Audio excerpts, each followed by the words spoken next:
Welcome back to my YouTube channel Lavez Academy. So in this lecture we will solve practice set 3.4. तो अभी तक हमने previous lecture में inscribed angle and cyclic quadrilateral के theorem देखे थे. इसमें वही यूज करके प्रैक्टिस सेट सॉल्व करेंगे. तो क्वेश्चन नंबर 1 क्या दिया है हमें? In figure the circle with centre O. In figure the circle with centre O, length of chord AB is equal to the radius of circle. मतलब radius क्या होगी? OA and OB. ये तीसरी side भी रेडियस से equal है, मतलब ये ट्राइंगल AOB क्या बन जाएगा? Equilateral triangle. चलो आगे देखते हैं क्या दिया. Find the measure of each of the following. क्या क्या फाइंड आउट करना है? Angle AOB, then angle ACB, then measure arc AB and major arc ACB. ये चारों चीजें हमें मेजर करनी है. तो हमें चार अलग अलग चीजें मेजर करनी है. ऐसे क्वेश्चन बहुत बार एग्जाम में आए हैं, तो ये इस क्वेश्चन को एज ए इंपॉर्टेंट टिक कर लीजिएगा.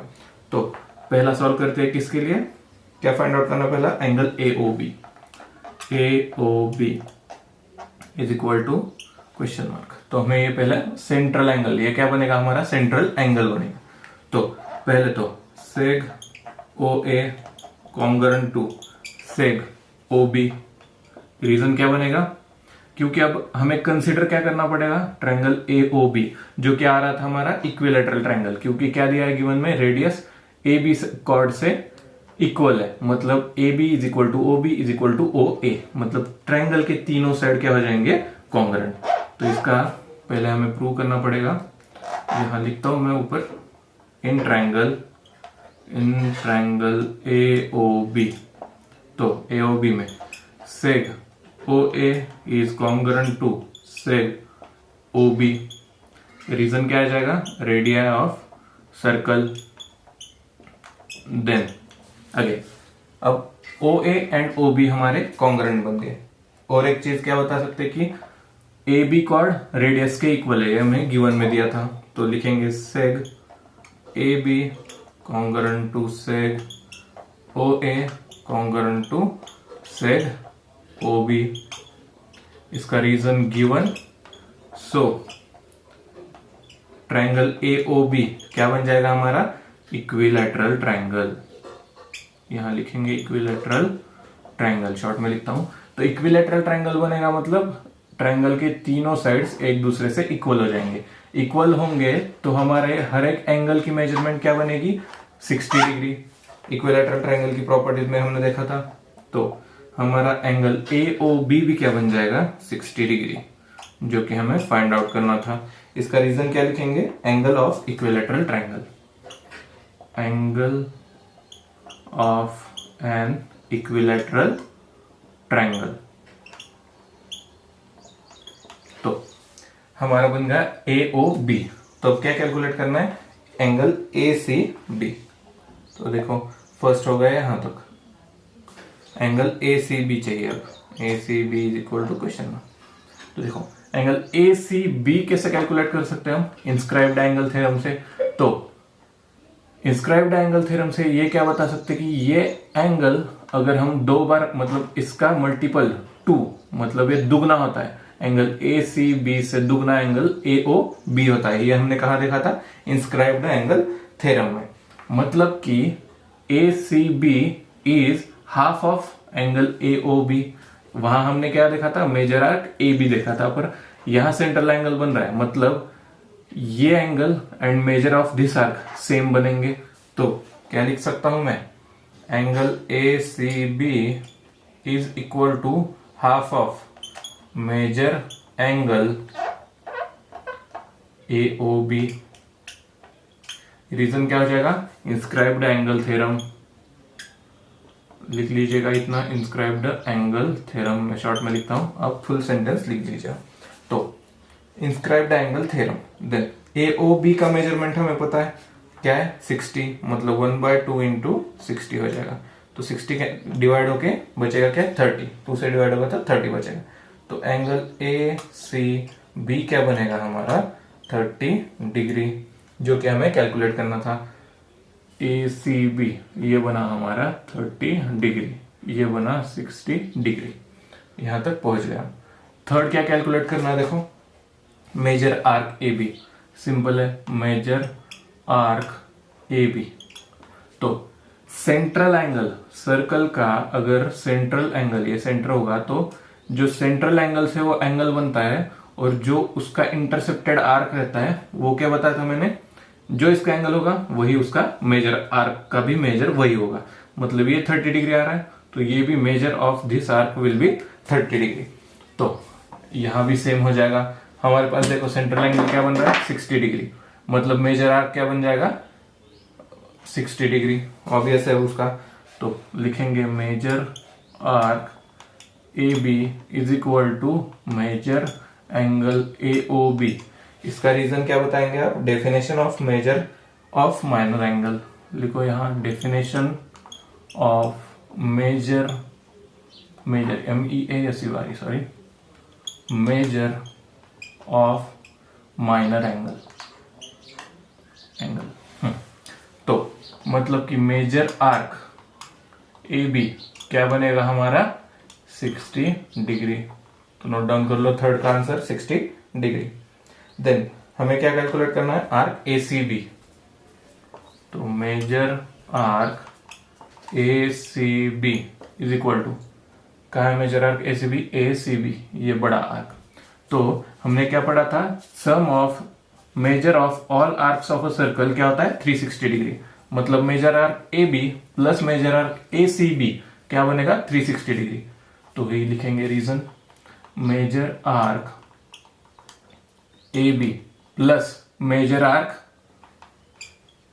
ए C B is equal to क्या था हमारा 360 डिग्री। यहां रीजन लिख दो, sum of all arcs of a circle is equal to 30 degree 360 degree. तो मेजर आर्क ए बी मिला था, क्या था 60 degree plus major arc A C B as it is रहेगा क्योंकि वही कैलकुलेट करना है, इज इक्वल टू 360 डिग्री। तो major arc A C B is equal to क्या हो जाएगा 360 माइनस 60। तो आंसर क्या बचेगा 300 डिग्रीज। तो major arc A C B is equal to 360 degrees. तो नोट डाउन कर लो, बहुत सिंपल क्वेश्चन था। A O B 60 degree, A C B 30 degree, major arc A B 60 degree and major arc A C B is equal to 300 degrees. Note down this. तो solve करते हैं question number 2। क्या दिया question number 2 में, in figure quadrilateral PQRS is cyclic quadrilateral. तो PQRS क्या है हमारा साइक्लिक क्वाड्रिलेटरल। साइक्लिक क्वाड्रिलेटरल मैंने क्या बताया था, vertex of quadrilateral will be lie on, must be lie on circle. मतलब PQRS क्या बन रहा है हमारा, वर्टेक्स उसके सर्कल पे लाई कर रहे हैं, वो तो साइक्लिक क्वाड्रिलेटरल बनेगा। देन दिया क्या है हमें, PQ and QR are congruent, angle PSR is 110 degree. मतलब ये दिया है हमें 110 डिग्रीज। देन फाइंड, पहले क्या फाइंड आउट करना है, एक one by one find out करते हैं। पहले तो measure of angle PQR, measure angle PQR ये हमें फाइंड आउट करना है। मेजर एंगल PQR मतलब कौन सा एंगल, ये वाला PQR। तो देखो हमने थ्योरम ऑफ साइक्लिक क्वाड्रिलेटरल में क्या देखा था, opposite angles of cyclic quadrilateral are supplementary. Supplementary का मतलब angle angle S and angle Q, इनकी समेशन क्या आनी चाहिए 180 डिग्री। तो वही लिखेंगे, पहले तो लिखना पड़ेगा quadrilateral PQRS is cyclic quadrilateral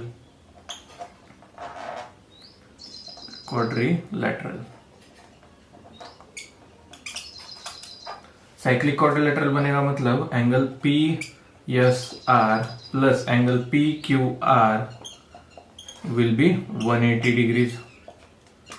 यहां लिखो साइक्लिक क्वाड्रिलेटरल थ्योरम, शॉर्ट में लिखता हूं, आप फुल सेंटेंस लिख लीजिएगा। साइक्लिक क्वाड्रिलेटरल थ्योरम, तो PSR की लेंथ हमें गिवन है measure, that is 110 degrees plus angle PQR is equal to 180 degree. ये प्लस 110 उधर चला जाएगा तो क्या हो जाएगा RHS में माइनस 110। तो angle PQR will be 180 minus 100, तो 110। तो 180 माइनस 110 क्या बनेगा 70 डिग्रीज। मतलब angle PQR is equal to 70 degrees. तो नोट डाउन कर लो फर्स्ट का answer angle P Q R 70 degrees, यहाँ लिख भी लेता हूं मैं। तो angle P Q R is 70 degrees. तो देन सेकंड क्या फाइंड आउट करना है हमें, देख लो। Major arc P Q R, major arc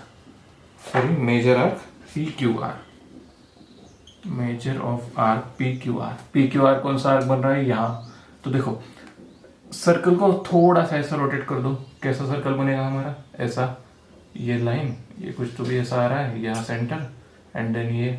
तो नेमिंग करेंगे एस आर पी क्यू। क्या किया मैंने, सिर्फ वही सर्कल रोटेट करके यहां बना दिया। तो देखो एंगल पी एस आर क्या बनेगा हमारा, इंस्क्राइब्ड एंगल। तो इंटरसेप्टेड आर्क कौन सा बनेगा, पी क्यू आर। मतलब हम इंस्क्राइब्ड एंगल थ्योरम से क्या कर सकते हैं, angle P S R is half of measure arc P Q R, लिख सकते हैं ना। हाँ, तो वही करेंगे। तो angle P S R is equal to क्या हो जाएगा, half of arc P Q R, major arc P Q R.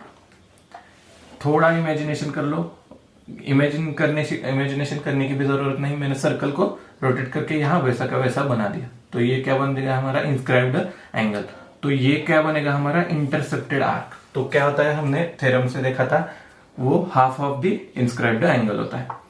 तो वही करेंगे अब आगे कैलकुलेशन, क्योंकि हमें पी क्यू आर की वैल्यू पता है, measure angle P Q R की वैल्यू पता है, दैट इज क्या आया था हमारा 70। देन नहीं, पी क्यू आर की क्या आई है हमारी 70। तो चलो देखते हैं, हमें पी क्यू आर की ही वैल्यू फाइंड आउट करनी है। एक minute, major of angle P Q are हमने कैलकुलेट किया 70 डिग्रीज। देन अब क्या कैलकुलेट क्या करना है, major arc P Q R. तो major arc P Q R हमें कैलकुलेट करना है। अब देखो जम्बलिंग नहीं होना है, तो अगर सेंट्रल एंगल बन रहा है तो वही हमारे आर्क की मेजरमेंट होगी। मतलब ये 30 आ रहा होगा तो ये भी आर्क हमारा 30 डिग्रीज का ही आएगा। पर यहां गलती नहीं करनी कि यहां सेंट्रल एंगल नहीं है, ये पी क्यू आर जो बन रहा है हमारा 70 डिग्रीज, नहीं तो आप पट से बना दोगे कि देखो ये 110 डिग्री का है, मतलब ये भी 110 डिग्री का आएगा। ऐसे नहीं करना है आपको, क्योंकि ये दोनों सेंट्रल एंगल्स नहीं है, ये क्या है, इंस्क्राइब्ड एंगल है। तो हमें इंस्क्राइब्ड एंगल थ्योरम से ही आगे जाना पड़ेगा। तो पी एस आर की वैल्यू पता है हमें, that is 110 degree is equal to 1/2 into measure arc P Q R. तो देखो अब मैंने पी क्यू आर की डायरेक्टली 110 क्यों नहीं लिख दी, क्योंकि ये एंगल सेंट्रल एंगल नहीं है, ये क्या है, इंस्क्राइब्ड एंगल। तो मैंने अभी तक फिगर रोटेट करके दिखाई थी, तो क्या बनना था, ये इंस्क्राइब्ड एंगल एंड ये इंटरसेप्टेड आर्क। तो ये हमारा फॉर्मूला बनेगा, यहां लिख दो इंस्क्राइब्ड एंगल थ्योरम। तो क्या बना हमारा अभी तक, यहां तक आए थे, measure arc P Q R क्या हो जाएगा कैलकुलेशन, 2 यहां आ जाएगा तो मल्टीप्लीकेशन में, दैट विल बी 220 डिग्रीज। तो नोट डाउन कर लो, major arc P Q R, मतलब पी क्यू आर की मेजरमेंट क्या आ गई हमारी 220 डिग्रीज। देन थर्ड क्या फाइंड आउट करना है, मेजर आर्क क्यू आर। तो थर्ड फाइंड आउट करना है major arc Q R. Q R कहाँ है, यहाँ। तो देखो major arc Q R find out करने के लिए क्या करना पड़ेगा, पहले तो हमें क्या दिया था, P Q and Q R दोनों सेगमेंट्स कॉन्ग्रुएंट दिए थे। मतलब दिया था कि कॉर्ड, भाई हमारी कॉर्ड पी क्यू कॉन्ग्रुएंट थी किससे, कॉर्ड क्यू आर से। तो chord P Q chord Q R से कॉन्ग्रुएंट है, इसका मतलब मैं ये भी लिख सकता हूं कि आर्क पी क्यू, मतलब ये वाला कर्व्ड आर्क क्यू आर से कॉन्ग्रुएंट होगा, आर्क क्यू आर। क्योंकि रीजन क्या बताया था हमने प्रीवियस लेक्चर में, arc corresponding to congruent chords. तो देखो कॉन्ग्रुएंट कॉर्ड्स के करस्पॉन्डिंग आर्क्स बनेंगे, मतलब P Q and Q R, उनकी वैल्यूज पता नहीं है, तो मैं इसको x डाल देता हूं, यही लिख देता हूं x। तो अब देखो हमें पी क्यू आर की वैल्यू पता है, arc major arc P Q R. देखो major arc P Q R किससे बनता है, arc P Q plus Q R, मतलब x प्लस एक्स लिखता हूं, major arc P Q plus major arc Q R will be क्या हो जाएगा, major arc P Q R, P Q R. तो देखो पी क्यू आर बन गया, एक मिनट, हाँ पी क्यू आर। तो पी क्यू की वैल्यू क्या है पता नहीं है, हमने एक्स डाल दिया था, प्लस क्यू आर की वैल्यू एक्स हमने कंसिडर किया था। अब measure arc P Q R की वैल्यू हमने कैलकुलेट की थी, that will be 220 degrees.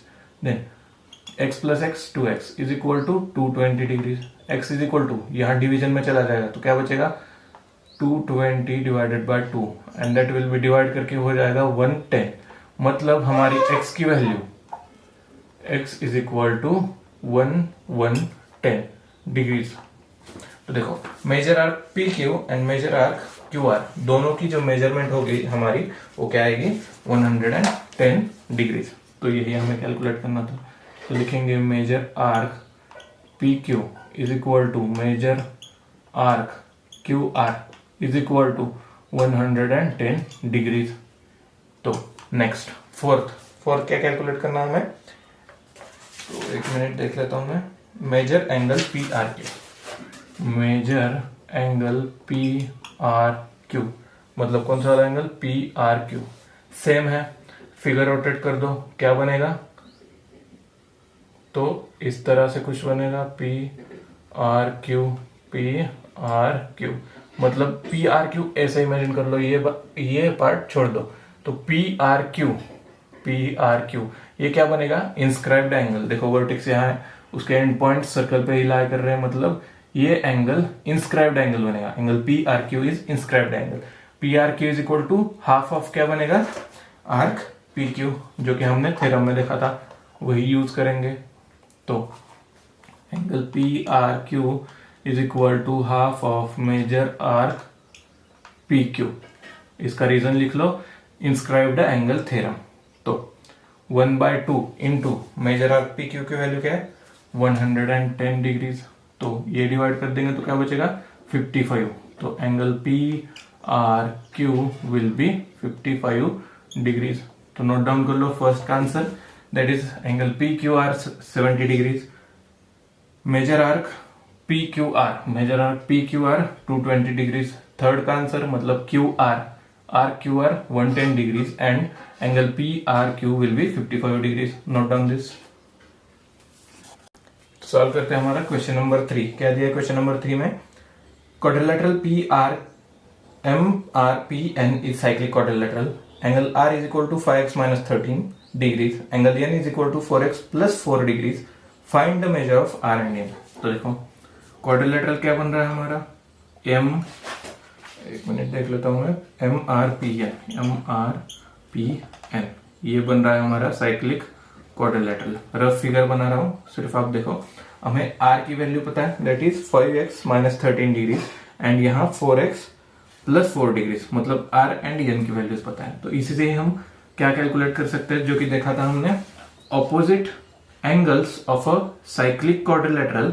Are क्या मैंने बताया था, सप्लीमेंट्री, मतलब angle R plus angle N is equal to 180 degree. उसी का ही यूज करके हम ये प्रॉब्लम सॉल्व करेंगे। उससे हमें एक्स की वैल्यू मिलेगी, देन आर एंड एन की वैल्यू कैलकुलेट करेंगे। तो पहले क्या लिखना पड़ेगा, M R P N is cyclic quadrilateral, quadrilateral cyclic quadrilateral बनेंगे मतलब angle R plus angle N is equal to 180 degree. उसका रीजन क्या है, cyclic quadrilateral theorem, cyclic quadrilateral theorem. Then R की वैल्यू क्या गिवन दी है, 5x माइनस 13। तो 5x माइनस 13 प्लस एन की वैल्यू क्या है 4x plus 4, 4x plus 4 is equal to 180 degree. Then देखो सिंपली क्या करना है हमें, एडिशन 5x प्लस 4 से पहले मैं ब्रैकेट हटा के लिखता हूं तो आपको अच्छे से समझ में आएगा। तो इज इक्वल टू 180 डिग्री, सिर्फ मैंने ब्रैकेट हटा दिया तो क्या बचेगा 5x एंड 4x, उनकी क्या एडिशन होगी 9x। देन देखो माइनस 13 प्लस 4 क्या हो जाएगा minus 9 is equal to 180। Then यहां हम 9 से डिवाइड कर सकते हैं तो क्या बचेगा x minus 1 is equal to 20। लिख दो डिवाइडेड बाय 9/9। तो x की क्या वैल्यू बनेगी, देखो -1 यहाँ है, RHS में चला जाएगा तो क्या हो जाएगा +1, 20 + 1 दैट विल बी 21। तो नोट डाउन कर लो, x की वैल्यू मिल गई। अब हमें r एंड n कैलकुलेट करना पड़ेगा जो कि x के फॉर्मेट में था। तो angle r is equal to 5x - 13। तो 5 × 21 - 13। तो 5 × 21 क्या बनेगा 105 - 13। तो एंगल r बनेगा हमारा 92 डिग्रीज। ये सब्सट्रैक्शन करके देख लो 92 डिग्रीज। अब कैलकुलेट क्या करना है, एंगल n। एंगल n क्या दिया है हमें 4x + 4। सिंपली x की वैल्यू पुट डाउन करेंगे तो 4 × 21 + 4, तो क्या आ जाएगा, ये 4 एंड ये 8 + 4, 84 + 4 88। तो हमारा एंगल n जो बनेगा वो बनेगा 88 डिग्रीज। बहुत सिंपल प्रॉब्लम था, नोट डाउन कर लो। कहाँ से सॉल्व किया हमने, opposite angles of a cyclic quadrilaterals are supplementary, उसी थ्योरम से हमने ये सॉल्व किया। Note down this. तो सॉल्व करते हैं क्वेश्चन नंबर 4। क्या दिया क्वेश्चन नंबर 4 में, in figure seg RS is diameter of a circle. देखो पहले तो जो फिगर बुक में दी है वो बनाता हूँ। ऐसी फिगर है, आरएस डायमीटर है, पॉइंट टी बाहर दिया है उन्होंने, इतनी ही फिगर है, हमने वो बाद में कंस्ट्रक्शन किया। तो देखो पहले क्वेश्चन पढ़ता हूँ। RS is a diameter of circle with center O. Center O. Point T lies in the exterior of circle. Point T lies in the exterior of circle. Circle से बाहर. Prove that angle RTS is acute angle. मतलब ये जो angle बन रहा है RTS is acute angle, ये हमें प्रूव करना है। तो ये प्रूव करने के लिए मैंने क्या क्या किया अभी तक, RTS को पहले ज्वाइन करना पड़ेगा क्योंकि ऑब्वियस है हमें वही एंगल कैलकुलेट करना है। तो ज्वाइन कर लो RTS को एंड देन एक M पॉइंट बना दो सर्कल के ऊपर जहां RT लाइन गुजर रही है। तो देखो यहां जैसे मैंने बनाया M पॉइंट, यहां गिर गया M पॉइंट, हाँ। देन RS डायमीटर RTS, मतलब ये एंगल हमें एक्यूट एंगल है, ये दिखाना है। तो 1 मिनट, हाँ बाद में निकालता हूँ, चलो। तो इन गिवन फिगर हमने करोलरीज ऑफ इंस्क्राइब्ड एंगल में एक प्रॉपर्टी देखी थी फॉर सेमी सर्कल। क्या पढ़ा था प्रीवियस लेक्चर में हमने, जो कि इसके पहले का लेक्चर था। तो उसमें मैंने क्या बताया था, करोलरीज ऑफ, बनाता हूं, करोलरीज ऑफ इंस्क्राइब्ड एंगल। तो उसमें मैंने बताया था कि अगर सेमी सर्कल में हम इंस्क्राइब्ड एंगल बना देंगे तो वो एंगल हमेशा 90 डिग्री का होता है। मतलब हमारा एंगल RMS क्या बनेगा 90 डिग्रीज का। तो पहले तो क्या करेंगे, कंस्ट्रक्शन क्या किया है वो हम लिख देंगे। तो draw seg RT and seg TS। Then क्या करना है हमें, put point M on seg RT where it touches the circle। मतलब यहां लिख दो पुट पॉइंट M ऑन किस सेगमेंट पे बनाया हमने, RT सेगमेंट पे, RT where it touches the circle।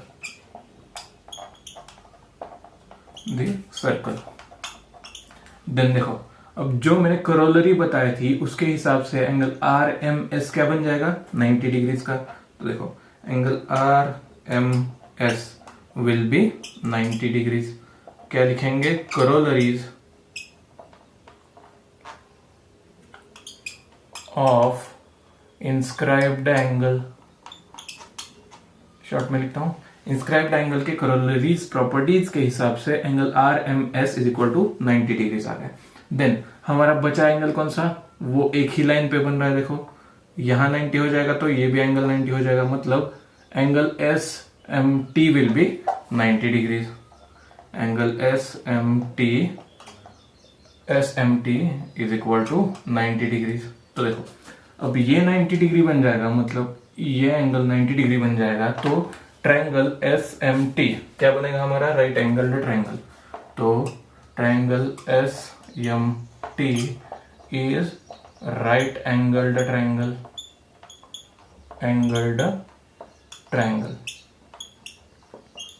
तो राइट एंगल ट्रायंगल बनेगा तो हम उसमें ऑब्वियसली क्या यूज कर सकते हैं, Pythagoras theorem.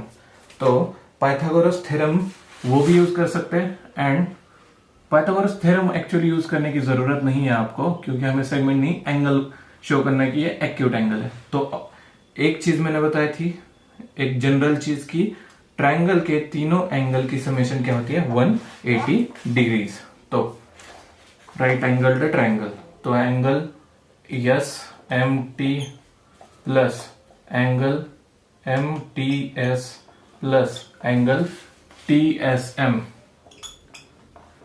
M is equal to क्या बनेगा, 180 डिग्रीज। यहां रीजन आएगा आपका sum of all angles of a triangle. Short में लिखता हूं, पूरा सेंटेंस लिख दो। तो एस एम टी की वैल्यू पता है हमें 90 डिग्रीज, तो 90 degrees plus M T S plus angle T S M, जो कि दोनों को पता नहीं है हमें, एज इट इज लिखेंगे T M S is equal to 180 degrees. तो angle M T S plus angle T S M is equal to क्या आ जाएगा, 180 माइनस 90 डिग्रीज। तो 180 माइनस 90, 90 डिग्रीज। तो M T S plus T S M is equal to 90 degrees. तो एक चीज देख लो, angle M T S and M S T, ये दोनों एंगल की सम जो आ रही है वो 90 डिग्रीज आ रही है। तो एक्यूट एंगल की डेफिनेशन क्या होती है, तो देख लो, ये राइट एंगल ट्रायंगल होगा हमारा 90 डिग्रीज, मतलब राइट एंगल ट्रायंगल से छोटा वाला एंगल, मतलब 90 डिग्रीज के से 90 डिग्रीज एंगल मेजर होगा, तो उससे अगर 90 डिग्री से कम होगा तो वो क्या बनता है, एक्यूट एंगल। मतलब यहां हमारा आ जाएगा एक्यूट एंगल। और 90 डिग्रीज के ज्यादा, 90 डिग्री से ज्यादा एंगल बनेगा तो हमारा वो ऑब्ट्यूज एंगल होता है। सेम, तो ये देखो यहां T S M and M T S, इन दोनों को मिला के 90 डिग्रीज बन रहा है। मतलब ऑब्वियसली हम क्या लिख सकते हैं कि आर टी एस, देखो एम टी एस को ही क्या लिख सकता हूं मैं, R T S. Therefore R T S is obviously less than 90 degrees acute angle. तो यही हमें प्रूव करना था, सिंपल था बहुत। क्या क्या हमने सिर्फ ट्रायंगल के तीनों एंगल्स की मेजरमेंट समेशन क्या होती है, 180 डिग्रीज। एक तो पता था 90 डिग्रीज, मतलब बचे दो, दोनों की मेजरमेंट की समेशन क्या मिलेगी हमें, 90 डिग्रीज। तो उनमें से एक एंगल क्या होगा, ऑब्वियसली 90 से कम, मतलब वही हमारा एंगल आर टी एस क्या बनेगा, एक्यूट एंगल। तो नोट डाउन दिस। सॉल्व करते हैं क्वेश्चन नंबर 5। क्या दिया है, prove that any rectangle is a cyclic quadrilateral. तो मैंने साइक्लिक क्वाड्रिलेटरल की डेफिनेशन क्या बताई थी, उसके चारों वर्टेक्स सर्कल के ऊपर लाए होने चाहिए, and opposite angles of a cyclic quadrilaterals are supplemented, मतलब ये एंगल एंड ये एंगल की समेशन 180 डिग्री होनी चाहिए। तो वही हमें क्या यहां प्रूव करना है कि कौन सा भी ट्रायंगल साइक्लिक क्वाड्रिलेटरल है, ये हमें प्रूव करना है। तो अच्छे से जो हमने प्रूव किया था, जैसे थ्योरम प्रूव कर रहे थे वैसे ही यहां प्रूव करेंगे। तो गिवन क्या आ जाएगा हमारा, quadrilateral A B C D is rectangle. Then to prove क्या करना है हमें कि यही रेक्टेंगल साइक्लिक क्वाड्रिलेटरल है। तो क्या हो जाएगा, टू प्रूव हमारा quadrilateral A B C D is cyclic quadrilateral.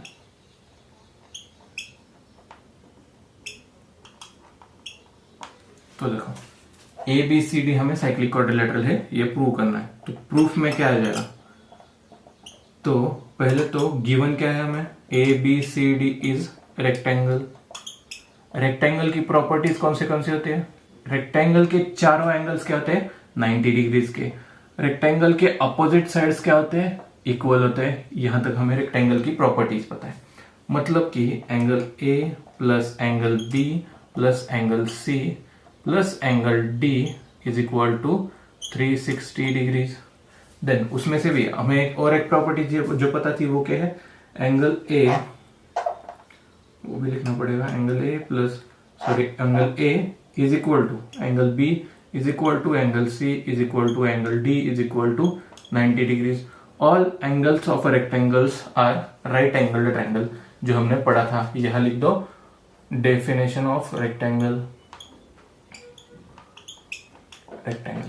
तो मतलब कि अब देखेंगे ऑपोजिट एंगल्स, क्योंकि हमें साइक्लिक क्वाड्रिलेटरल प्रूव करने के लिए ऑपोजिट एंगल्स सप्लीमेंट्री चाहिए। मतलब एंगल डी एंड बी 180, उनकी समेशन 180 डिग्री आनी चाहिए। Angle A and angle C, उनकी भी समेशन 180 डिग्री आनी चाहिए। तो देखो चारों एंगल्स की मेजर 90 डिग्रीज है और उनकी समेशन 360 डिग्री। तो let we take opposite angles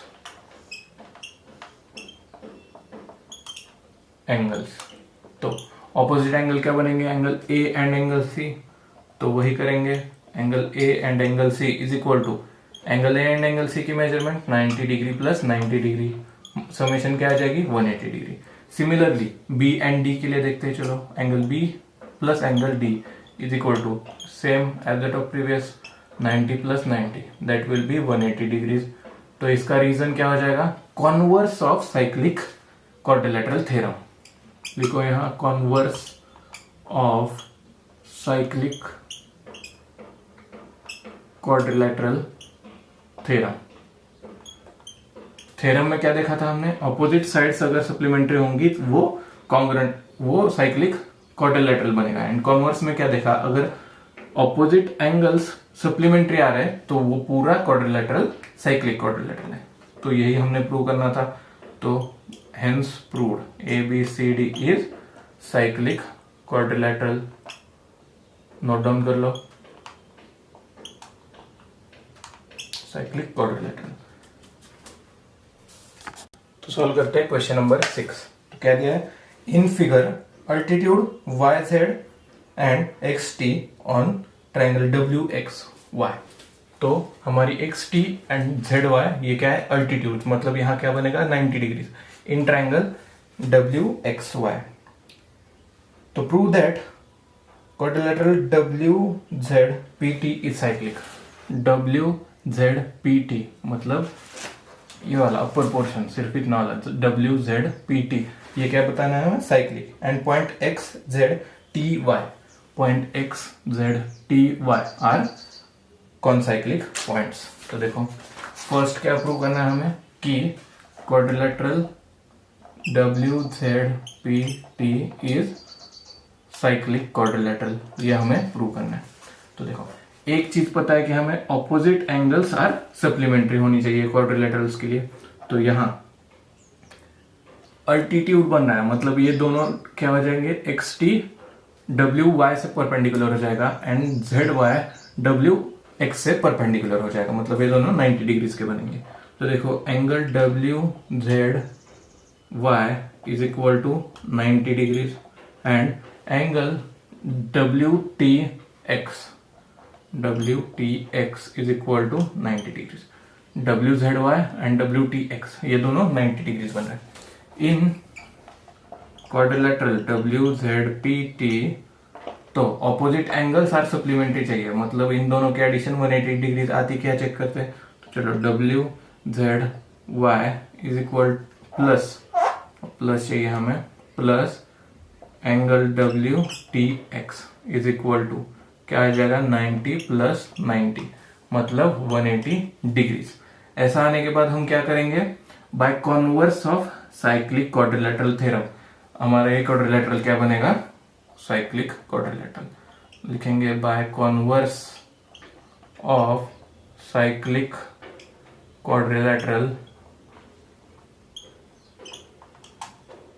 theorem क्या हो जाएगा, quadrilateral WZPT is cyclic quadrilateral. यही हमें प्रूव करना था। देन अगेन सेकंड क्या प्रूव करना है, XZTY। एक बार देख लेता हूं, XZTY हमें XZTY ये पॉइंट्स हमें साइक्लिक शो करना है। तो देखो अब एक्स एंड वाई पे देखो, यहां जेड एंड पॉइंट टी पे दोनों एंगल्स सेम सस्टेन कर रहे हैं। ये देखो 90 डिग्री, ये भी 90 डिग्री। कहां पे? एक्स एंड वाई लाइन पे एक्स वाई पॉइंट्स लाई कर रहे हैं एंड उसी के ऊपर दो डिस्टिंक्ट पॉइंट हमें इक्वल एंगल सस्टेन कर रहे हैं। मतलब मैं यहां सेंटेंस क्या लिख सकता हूं?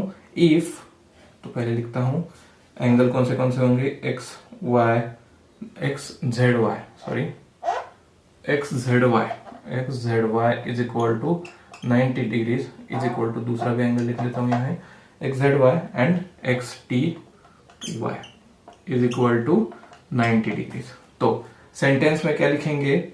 If two points on a given line sustain equal angle at two distinct points which lie on the same side of line, then the four points are concyclic। यही हमें concyclic, यही हमें प्रूव करना है। तो यहां लाइन लिखेंगे if two points on a given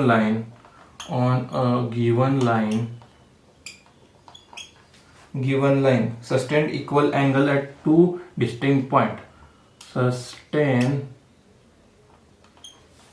equal angle at two distinct, at two double हो गया, two distinct point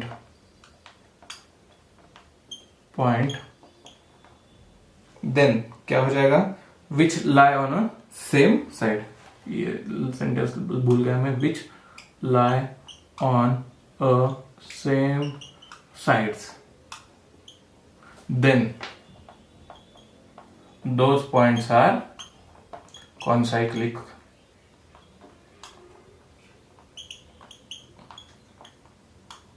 ये सेंटेंसेस आपको लिखने पड़ेंगे। तो एक्सप्लेनेशन में क्या कर दो कि X Y points X Y line पे लाई कर रहे हैं एंड देन ये दोनों एंगल्स सेम एंगल्स उसी लाइन पे सस्टेन कर रहे हैं। देखो X Z Y and X Z T 90 degrees each, दोनों सस्टेन इक्वल एंगल सस्टेन कर रहे हैं उसी सेम साइड पे। तो वो चारों पॉइंट्स कॉन्साइक्लिक पॉइंट्स बन जाएंगे। यही हमें प्रूव करना था, तो नोट डाउन कर लो। सॉल्व करते हैं question number 7। In figure measure arc NS, measure arc NS क्या दिया है हमें? 125 degrees, 125 degrees. Then measure arc EF, ये छोटा आर्क ईएफ 37 डिग्रीज।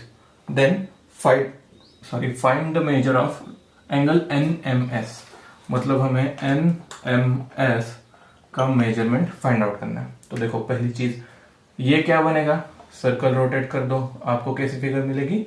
ऐसे एन नहीं, वर्टेक्स एम है हमारा, एम एन एस, ये बनेगा ई एफ एंड ये एन एस यहां पे आ जाएगा।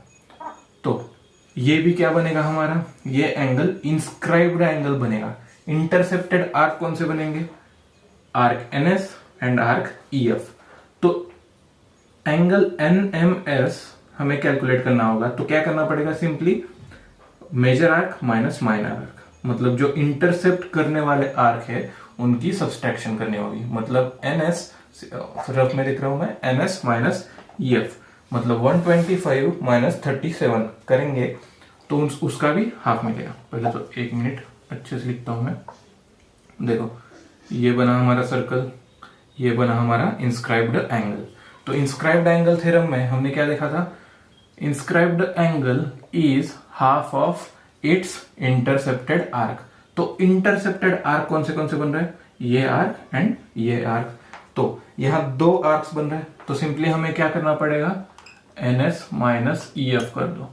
अगर हमें इसकी वैल्यू फाइंड आउट करनी पड़ेगी, मतलब एंगल का वर्टेक्स अगर सर्कल के एक्सटीरियर पॉइंट में है, मतलब आप सॉल्व एग्जांपल में भी देख सकते हो, ऐसे प्रॉब्लम्स है। तो अगर एंगल का वर्टेक्स सर्कल के एक्सटीरियर पार्ट में लाई कर रहा होगा तो वो इंस्क्राइब्ड एंगल सर्कल के दो इंटरसेप्टेड आर्क्स बनाएगा। देखो यहाँ एनएस एंड यहाँ ईएफ, जैसे कि यहां बन रहा है ईएफ एंड एनएस। तो हमें उस इंस्क्राइब्ड एंगल की मेजरमेंट कैसे फाइंड आउट करनी पड़ेगी, half of its measure arc minus minor arc, वही करेंगे यहां। तो लिखते हैं नीचे फिगर में, तो इन एंगल NMS वर्टेक्स M, लिखता हूं vertex M lie on exterior part of circle, exterior part of circle। तो क्यों हो रहा है ऐसा, सर्कल एक्सटीरियर पार्ट में लाई करेगा तो मेजर एंगल, चल क्यों नहीं रहा, मेजर एंगल, हाँ मेजर एंगल NMS जो कि इंस्क्राइब्ड एंगल है हमारा, क्या हो जाएगा, half into arc NS, measure arc NS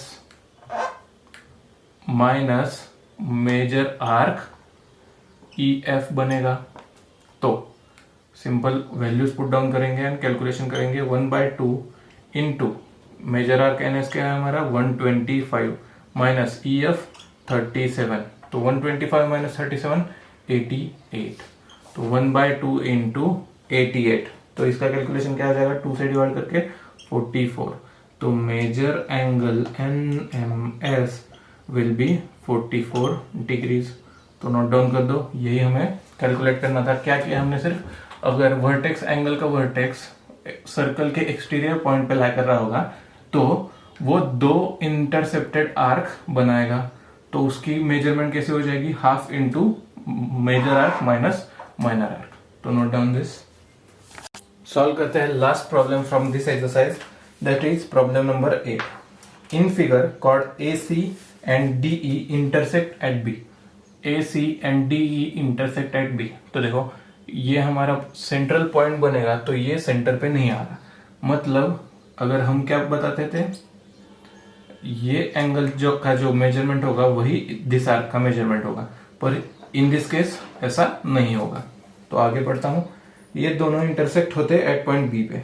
if angle ABE is 108 degrees, 108 degrees and major arc AE, मतलब AE की मेजरमेंट दी है हमें 95 डिग्रीज, तो फाइंड मेजर आर्क D से। तो फाइंड मेजर आर्क D से, तो एक पॉइंट बता दूं मैं आपको कि यहां हमने क्या बताया था, वर्टेक्स अगर सर्कल के एक्सटीरियर पॉइंट में लाई कर रहा होगा तो हम measure arc minus minor arc कर देते थे। अगर अब देखो यहां सेंटर पे नहीं आ रहा, ये वर्टेक्स एंगल का, इंस्क्राइब्ड एंगल का वर्टेक्स अगर सर्कल के इंटीरियर पॉइंट में आ रहा है other than centre of circle, मतलब सेंटर ऑफ सर्कल से दूसरा कौन सा भी पॉइंट पर इंटीरियर पार्ट में आना चाहिए, तो यहां क्या हो जाएगा, एंगल ये is equal to half of ये एंगल एंड प्लस सॉरी ये मेजर ऑफ आर्क एंड ये मेजर आर्क। मतलब अगर ABC कर दूंगा तो यहां एक पॉइंट डाल देता हूं D, तो मेजर एंगल ABC क्या आ जाएगा, हाफ ऑफ, जहां सब्सट्रैक्शन करते थे तो इंटीरियर पार्ट के लिए एडिशन कर देंगे, मेजर आर्क दिस, देन मतलब AC के एडिशन प्लस ADC के एडिशन, ऐसा करना पड़ेगा इंटीरियर पॉइंट्स के लिए। तो वैसे ही यही प्रॉब्लम सॉल्व करेंगे। एक्सटीरियर पॉइंट के लिए प्रीवियस प्रॉब्लम देखो, इंटीरियर प्रॉब्लम के लिए, इंटीरियर पॉइंट के लिए ये मतलब इंटीरियर वर्टेक्स किसका, इंस्क्राइब्ड एंगल का। तो गिवन क्या दिया है पहले लिखता हूं मैं, given angle ABE is equal to 108 degrees, measure arc AE क्या गिवन है 95 डिग्रीज। तो आगे क्या हो जाएगा, लिखता हूं मैं यहां एंगल, इन एंगल ABE इंस्क्राइब्ड, इन इंस्क्राइब्ड एंगल ABE लिखता हूं, इन इंस्क्राइब्ड एंगल ABE क्या हो जाएगा, vertex lie in the interior part, vertex lie in interior part, interior part में लाई कर रहा होगा तो हम कैसे लिखेंगे, एंगल ABE जैसे मैंने अभी सिखाया था, ABE is equal to half of, किन दोनों की एडिशन बन जाएगी, AB प्लस DC। तो लिखेंगे measure arc AE plus major arc DC। तो एंगल ABE एंगल DBC से वर्टिकली ऑपोजिट एंगल है, मतलब जो एंगल ये बनेगा, देखो एंगल AEB 108 बन रहा है, तो हमारा DBC, यहाँ लिखता हूँ पॉइंट B, DBC भी क्या बनेगा, DBC एंगल भी 108 बनेगा। तो इसका मतलब ये नहीं कि इसका भी आर्क दिस साइज का होगा, दैट इज 95 डिग्री। देखो ये छोटा है ये बड़ा है, तो वैसे कैलकुलेट नहीं करना है, क्योंकि ये सेंट्रल पॉइंट भी नहीं है, ये सेंट्रल पॉइंट नहीं है, पर सर्कल के इंटीरियर में ही लाई कर रहा है। तो क्या बना दिया, angle ABE is equal to half of measure arc AE plus major arc DC। तो वैल्यूज पुट डाउन कर देंगे। एंगल ABE की value 108 degrees is equal to half into measure arc AE की वैल्यू 95 डिग्रीज प्लस ये हमें find out करना है major arc DC। तो देखो 2 डिवीजन में यहां जाएगा तो मल्टीप्लीकेशन में, मतलब 108 into 2 is equal to 95 degrees plus major arc DC as it is रहेगा। तो 108 इंटू 2 216 डिग्रीज, ये प्लस 95 ये LHS में जाएगा तो minus 95 degrees is equal to measure arc DC। तो 216 माइनस 95 कैलकुलेशन क्या आ जाएगा, 121 degrees is equal to measure arc DC। तो फाइनल आंसर में क्या लिखेंगे, वही कैलकुलेशन करना था हमें। तो arc major arc DC is equal to 121 degrees. तो ये हमारा आंसर बनेगा। नोट डाउन कर लीजिए दिस। तो दोस्तों लाइक कीजिए, सब्सक्राइब कीजिए और जितना हो सके शेयर भी कीजिए।